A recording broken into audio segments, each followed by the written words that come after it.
Hello, ladies and gentlemen, and welcome to another episode of the future of the water and wastewater industry and the careers you didn't know about. And again, we are live here at the Cave Annual Technical Conference and Vendor Expo at the AquaTurf. And we're getting a whole lot of great folks to come up and talk about the water industry. And with us right now is another aspect of the water industry, is the vendor side of it.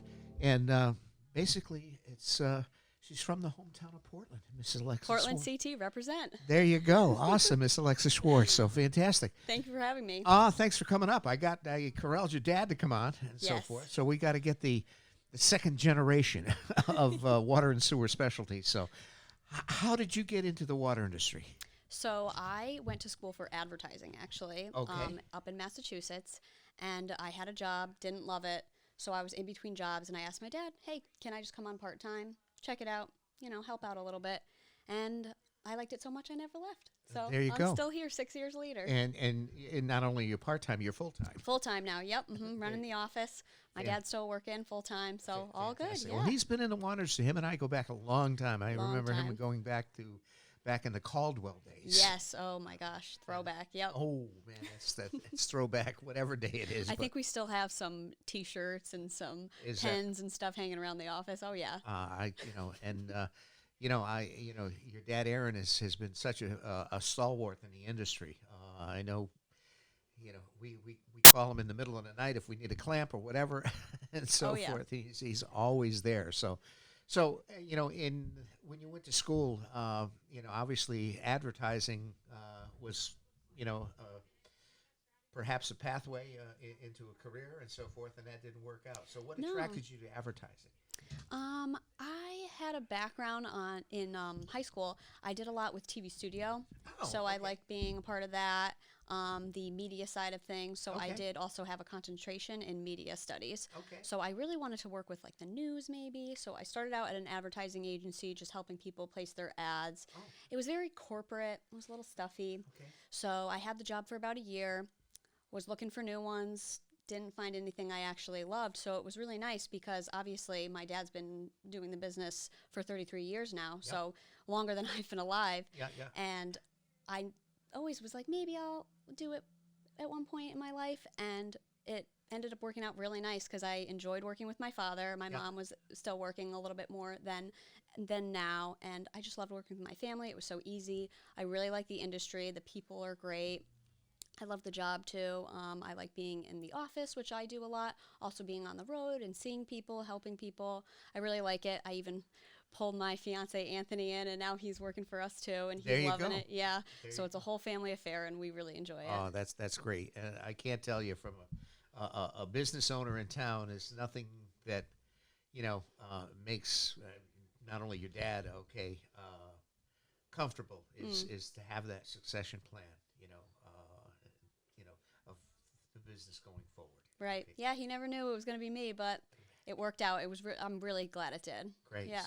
So you talked about the TV studio at the high school. Now you graduated from Portland. I did. Yes. Right? So who was your technology teacher? It was Mrs. Karsh at the time. Mrs. Karsh. Yes. Krista Karsh. Yep. Okay. Cool. So I'll have to put you to work and doing some. Yeah, I know. This is right up my alley. I can help. Fantastic. We're always looking for. Right now, I take my students and we do a lot of the post as far as that goes. So to go from there. So how has the water industry changed since you got in it? I've been in it for 6 years, like I said. How has it changed? A lot of new products have come in, I've noticed. Yes, a lot more technology advanced products, which is nice, just because being a little bit younger than most of the people in the industry, it is nice to see some new products coming in, and people do, like, even at our table today, people are always asking, what's new? What can I see? What can I try? I think people want to try new tools, if it's technology or not. They just want to try new things just to see if that will make the job easier. Well, I can just, in my experience, when I started, we were the Smith-Blair clamps, and you're dealing with band clamps, and especially if you're putting a piece of pipe in, you had to, now it's the one bolt clamp. One bolt, yep, makes it easier. Years ago, we used to have, the 8 bolts, depending on the size of the pipe going around. Then you had to make sure you had a right-sized gasket that went into it. Now it's like... It's safer, too. You're in and out of the hole quicker. That's what these crews want. Yeah, exactly. And it's, technology-wise is right. And I think that's just the nature of the business is as the business moves forward, technology comes with it, as far as that goes. So, what do you find most of your sales in? Clamps, meters, what? We do a lot. Yeah, we do a lot of meters, clamps as well. Yep. Okay, what meters do you handle now? We do Badgers. Badgers, Yep. okay. Yep. So we do meters, a lot of brass, which is sometimes hard to come by. We're supply chain issues. Supply chain issues, but we're stocking up, making sure everything's in stock so we can supply. You can't sell what you don't have. Exactly. Yep. Well, I think that's been experienced, industry-wide, and some aspects are better than others, but, I know brass has been affected, Yeah, that's one of them for some reason. But yeah, we saw it coming. We saw the supply chain issues, and then sometimes with the larger corporations, they have inventory control, and our larger corporation is my father, so he's the one that oversees everything. So we saw it coming. We're like, you know what? Let's stock up on some stuff. It's hard to predict what was going to be an issue to be able to get, but we saw it coming. We were prepared. So we're trying our best, just like everybody else. Yeah, well, it's again, it's trying to meet the demand with the supply, and some days that's easier than said than done. Or exactly. So I know your dad. I mean, you've been on Brownstone Avenue for as long as I can remember. Long time. Yep. We used to be around the corner on Airline. Yep. And then we moved to Brownstone. I want to say, oh gosh, between 15 and 20 years ago now. Yeah. So yeah, long time, right in between the quarries. Great spot. Yep. You see all the cars going by. Yep. All the kids coming through. Yep. And the buses going by and so forth in the summer. Unbelievable. We had a guest, in fact, a new guest that was part of the diving services. And that's been a career that, cool. that we've never had on the podcast. And Miss Lisa Baxter, and she was very informative. And she's a diver and familiar with the quarries. Yes, and so forth. I remember a long time ago. I was probably in elementary school, and my dad just was starting on Brownstone Avenue. He was there for not too long. Right. We were going for a walk before it was the actual park it is now, the amusement park, and we just happened to walk by, and we saw some divers pull out a motorcycle, from the quarry. It was completely whitewashed, but it was really cool to see. Oh, yeah. Well, years ago, that was owned, the town bought it. Everybody said, what are you buying that hole in the ground for? And that was for years, that was a space that was a dumping ground for stolen cars. Yes, so I've heard. The state police one year, I think, had a crane there, and they pulled out like 35 cars from. I believe it. Up on Silver Street, the deepest side and so forth. The divers went down; the cars were stacked up, just like playing cars. But they filled. When they started pulling them out, they towed them out to. I don't know if you remember where the old John and Bob's gas station was. Oh, okay, sure. Bill's Auto thing.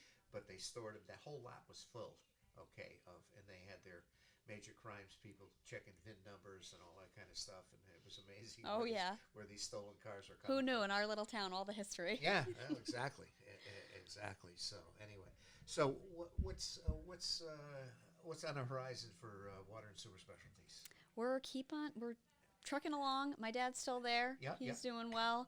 Anthony, my fiance, he's been there for 2 years now. We've grown.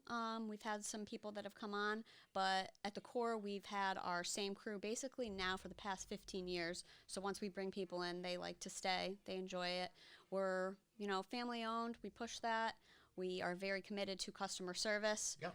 Just in this day and age, it's tough, Well, it is. And with the amount of water utilities that are in the state, both large, small, and whether it's investor-owned, whether it's quasi-public or like us, a municipality, which is basically in the grand scheme of things, a very small utility. We only have like 2,300 customers. Right. So it's I am one of them. Yeah. Yes, you are. Yes, you are. So to go from there. So exactly.